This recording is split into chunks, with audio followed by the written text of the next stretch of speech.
Hey, what are you doing on that porch? Whose package is that? It's mine. I live here, sir. No, you don't. A white family lives here. Don't lie to me, kid.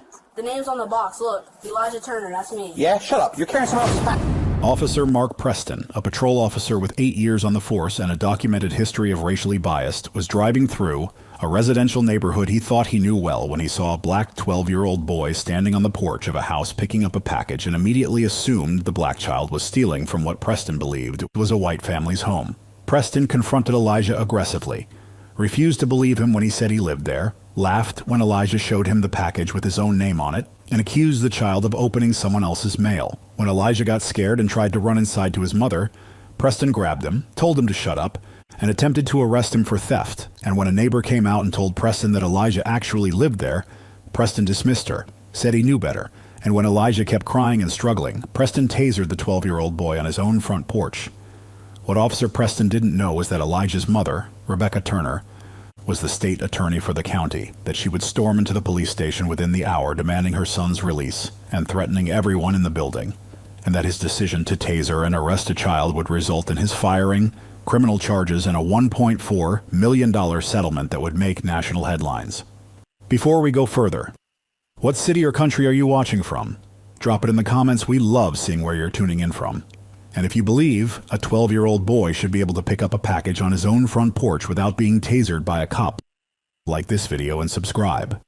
Maple Grove Drive, on a Thursday afternoon in late spring, looked exactly the way suburban streets are supposed to look. Neat lawns, trees lining the sidewalks, kids' bikes left in driveways.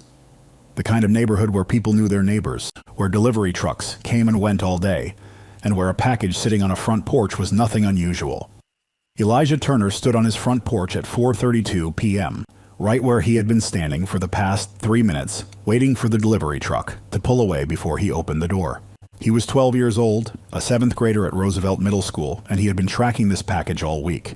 It was a video game he had ordered with birthday money his grandmother had sent him last month, a new release he had been waiting for since it was announced 6 months ago.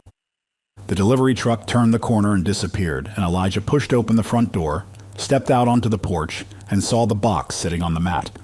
He picked it up, turned it over to check the label, and smiled when he saw his name printed clearly across the top.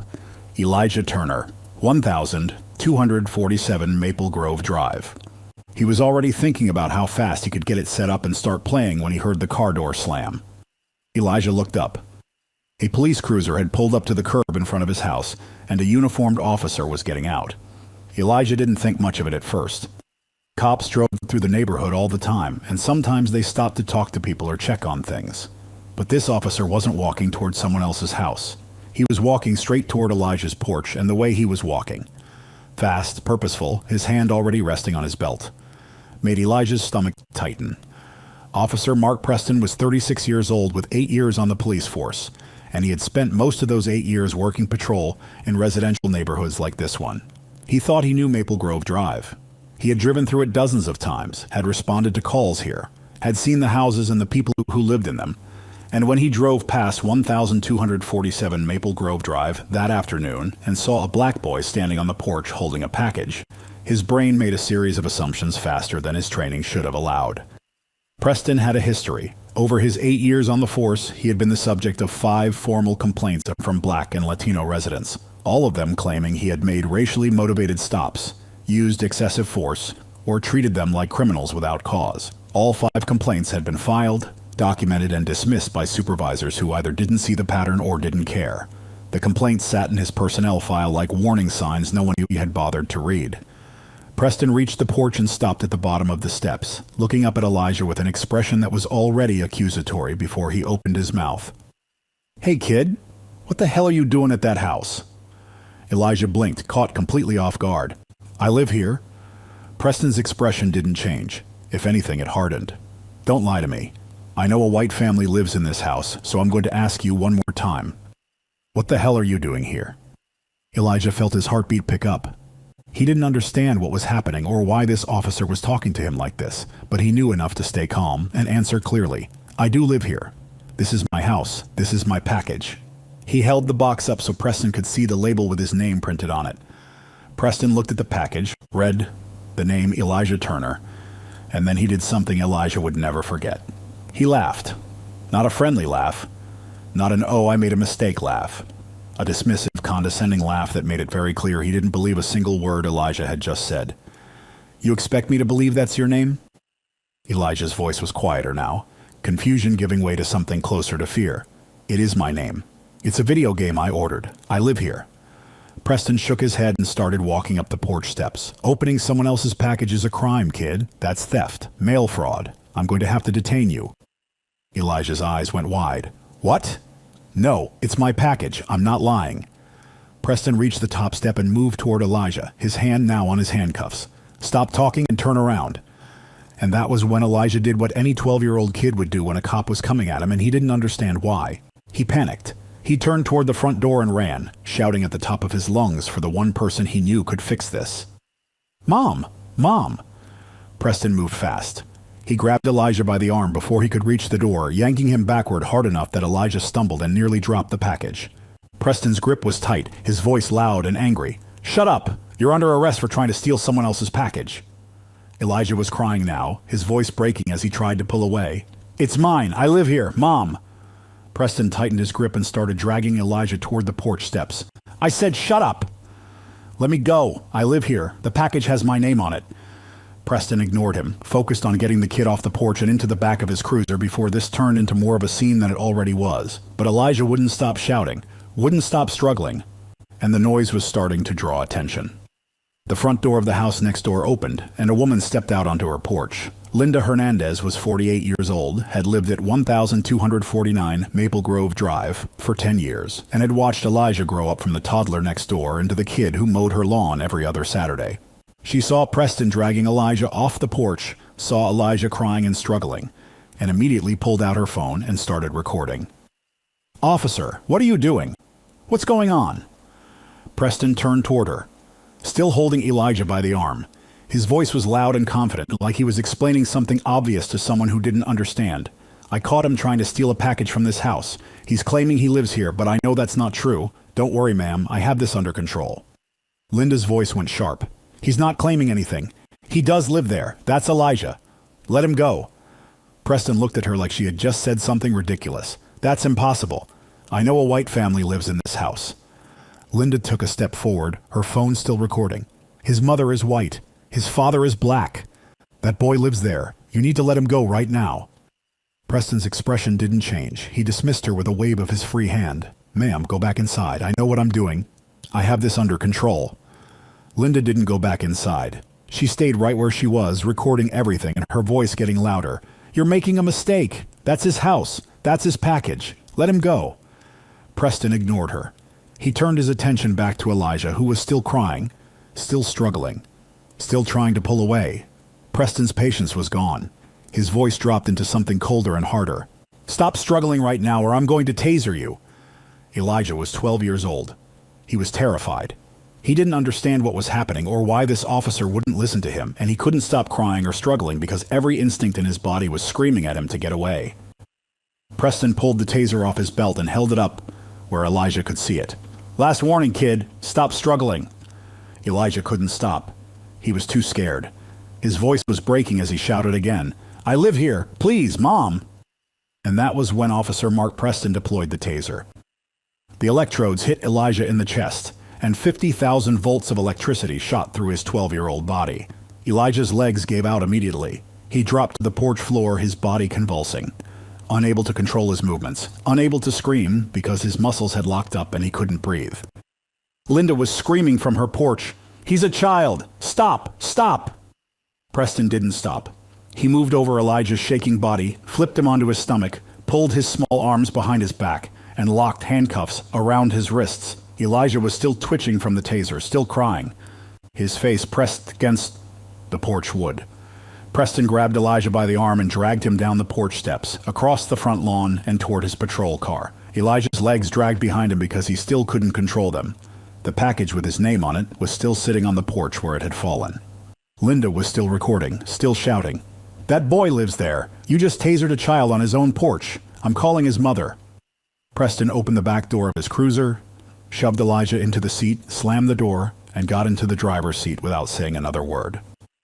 And as he drove away, Linda Hernandez stood on her porch with her phone in her hand, the video still recording, and dialed Rebecca Turner's number.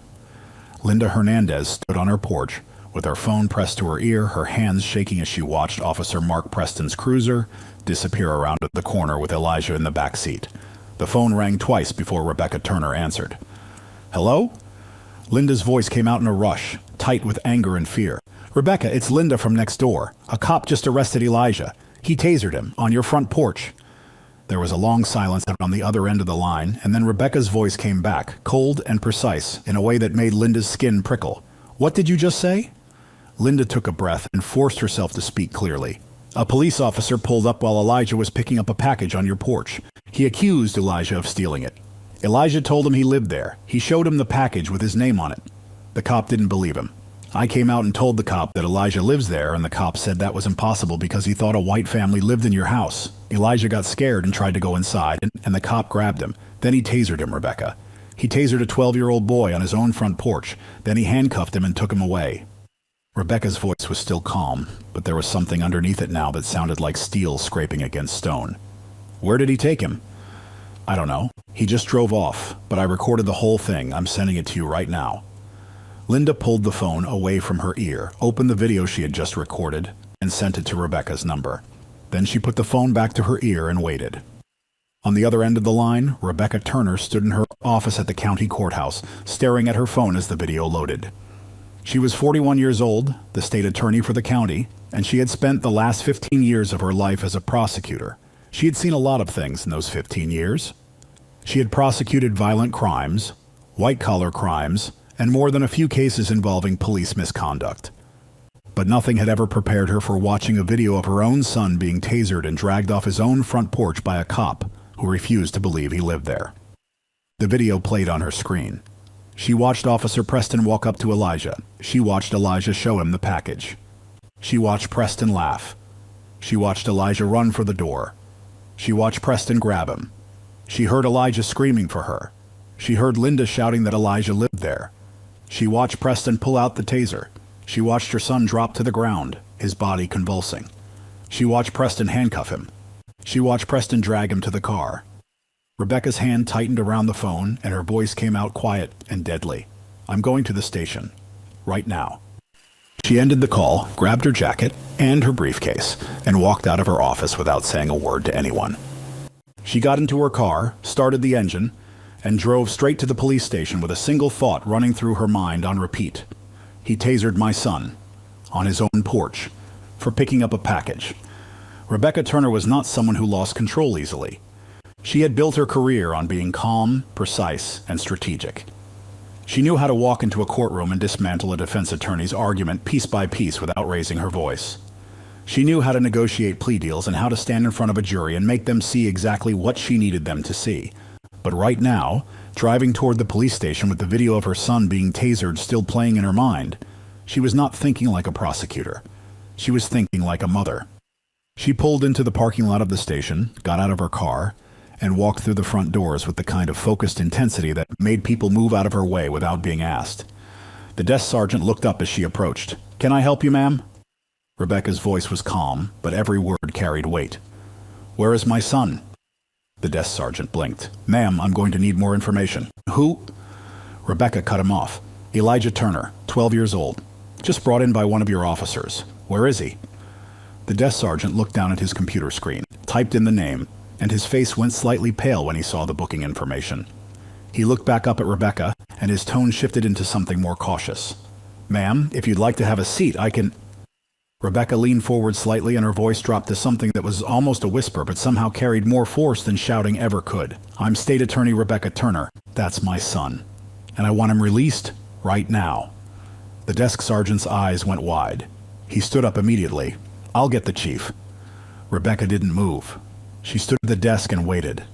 And within 2 minutes, the chief of police came out of his office looking like a man who had just been told his house was on fire.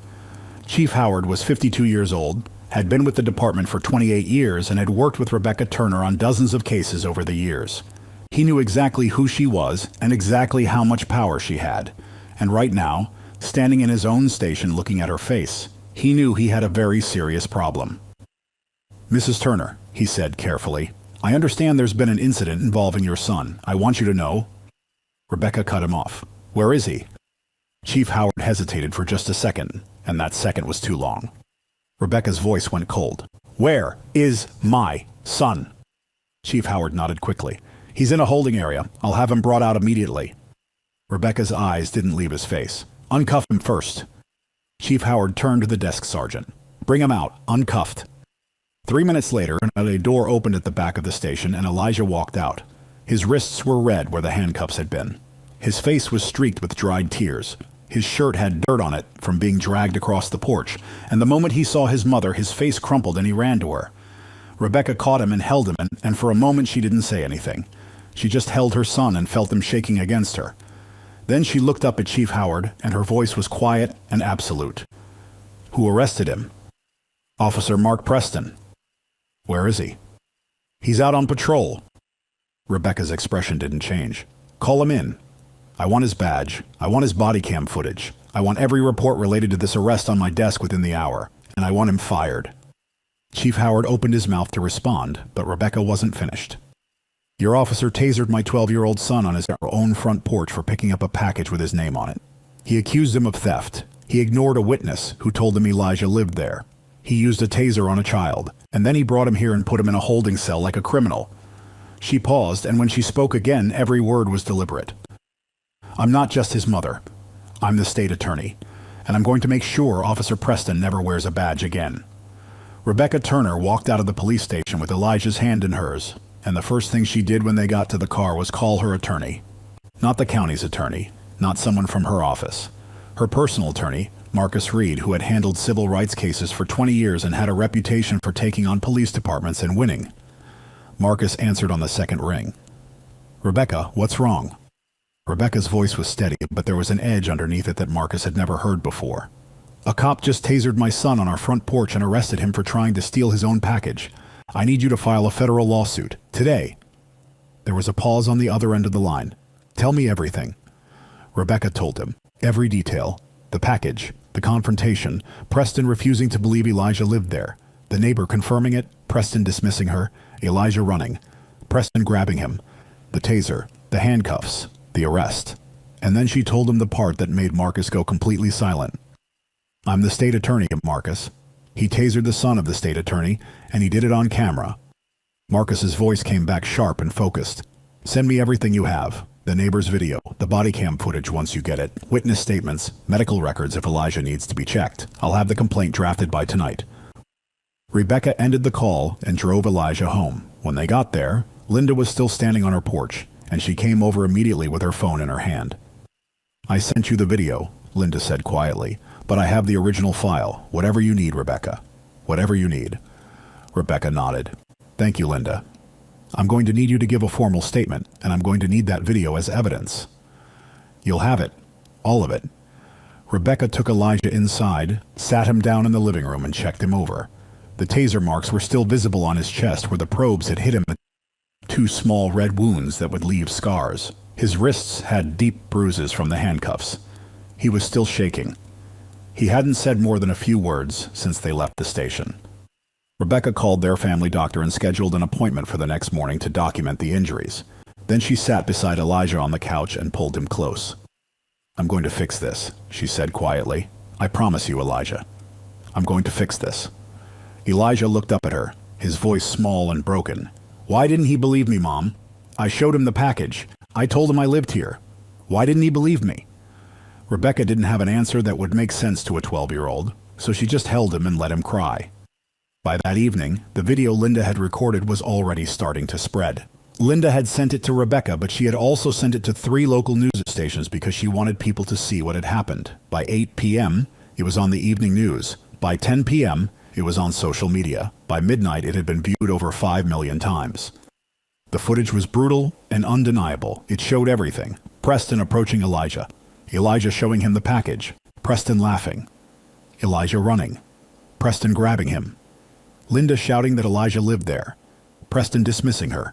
Preston pulling out the taser. Elijah dropping to the ground. Preston handcuffing a child. Preston dragging him to the car. And the audio was even worse. Elijah's voice, high and scared, screaming for his mother. Linda's voice, desperate and angry, telling Preston he was making a mistake. and Preston's voice, cold and certain, telling a 12-year-old to shut up.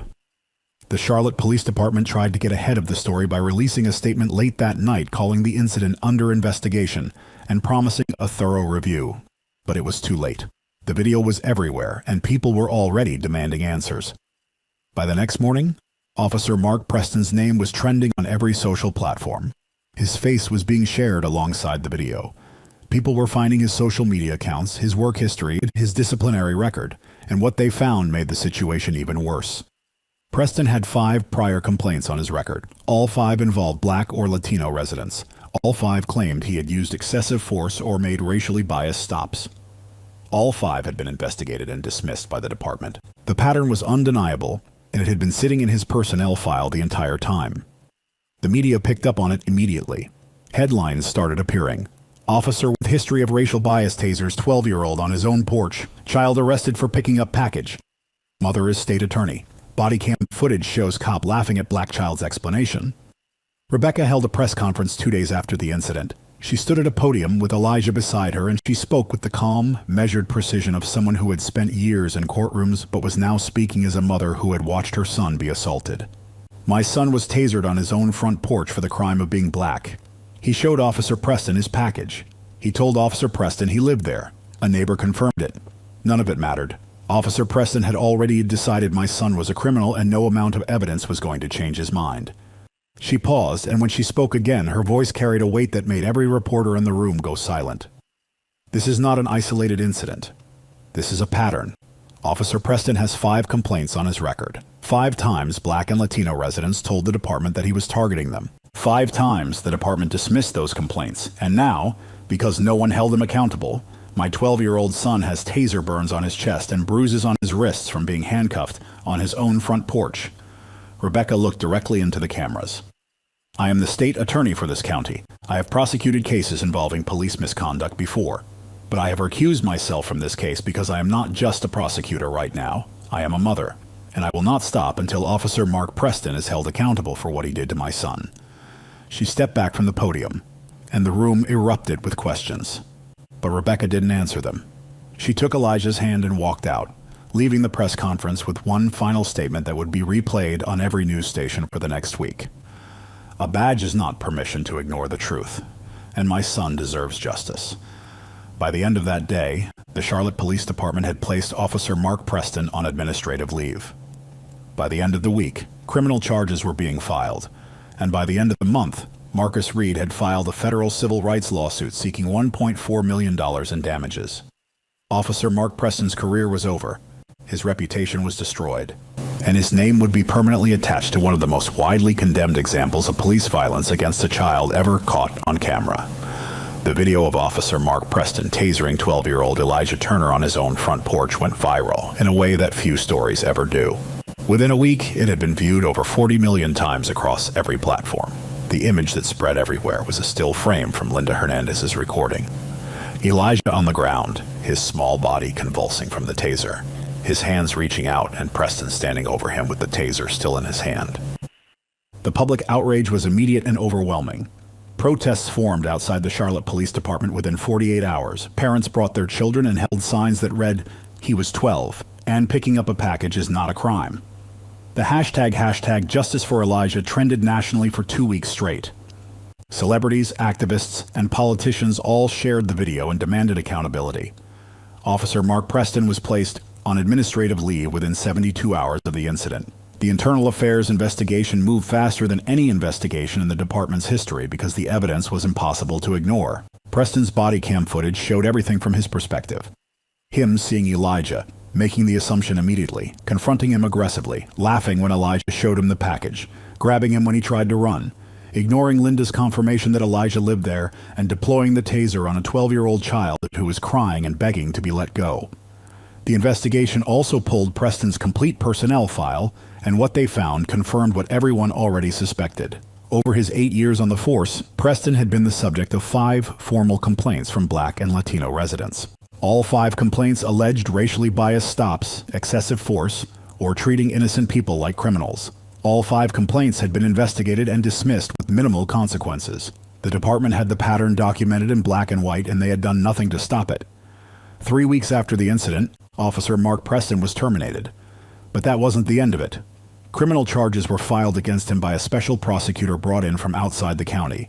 The charges included assault on a minor, excessive use of force, false imprisonment, and violation of civil rights under color of law.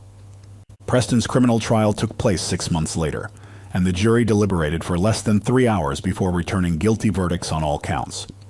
He was sentenced to 2 years in prison and 3 years of probation. His law enforcement certification was permanently revoked. At 36 years old, his career was over, and his name would be forever tied to one of the most egregious examples of police violence against a child ever recorded.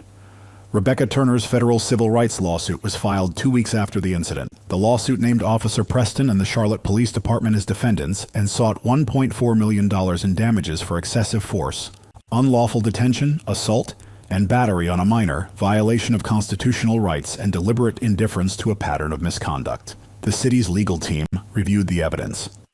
Body cam footage, neighbor video, witness statements, medical records documenting Elijah's injuries, and Preston's personnel file showing their ignored complaints, and made the decision to settle rather than go to trial. They knew that no jury would side with a police officer who had tasered a 12-year-old child on his own porch for picking up a package with his own name on it. The settlement was finalized for the full $1.4 million, one of the largest settlements involving a minor in the state's history. Rebecca used a portion of the settlement to establish the Elijah Turner Foundation, a nonprofit organization dedicated to providing legal support and advocacy for children who experience police violence or racial profiling. The foundation also funds bias training programs and works with communities to implement police accountability measures. The Charlotte Police Department was forced to implement sweeping reforms as part of the settlement agreement. All officers were required to complete mandatory training on implicit bias, de-escalation techniques, and interactions with minors. A new policy was established banning the use of tasers on children under 14 except in life-threatening situations. An independent civilian oversight board was created to review all use of force incidents and complaints of racial profiling. Body cam footage was now audited quarterly by an outside agency to identify patterns of biased behavior before they escalated into violence. 4 other officers with complaint histories similar to Preston's were quietly removed from patrol duties and placed on administrative assignments pending review. 5 years later, Elijah Turner is 17 years old. He still has the scars on his chest from where the taser probes hit him. He spent 2 years in therapy working through the trauma of being assaulted by a police officer on his own front porch. He has become an advocate for police reform and has spoken at city council meetings, state legislative hearings, and national conferences about the need for accountability and the dangers of racial profiling. He wants to study law in college and follow in his mother's footsteps. Officer Mark Preston served his full sentence and was released on probation. He has not been able to find stable employment. Background checks always reveal his conviction for assaulting a child. His name is still the first result when you search for examples of police violence against minors. He lives in a different state now, but the video follows him everywhere. The case became a landmark example used in police training programs across the country. It is shown in academies and reform workshops as a clear demonstration of what happens when officers operate on assumptions instead of facts, when departments ignore warning signs, and when bias is allowed to override judgment and humanity. The lesson was expensive, public, and permanent. A 12-year-old boy should never be tasered for picking up a package on his own porch. A badge does not grant permission to ignore the truth standing right in front of you. And racial profiling has a cost. It costs careers, it costs millions of dollars, and most importantly, it costs children their sense of safety in the world. If you believe a child should be able to stand on his own porch without being tasered by a cop who refused to listen, share this story. What reforms do you think every police department needs to protect children from this kind of violence? Drop your answer in the comments. And if this story reminded you that assumptions destroy lives and children deserve better, subscribe, because we're not stopping until every child can pick up a package without the fear.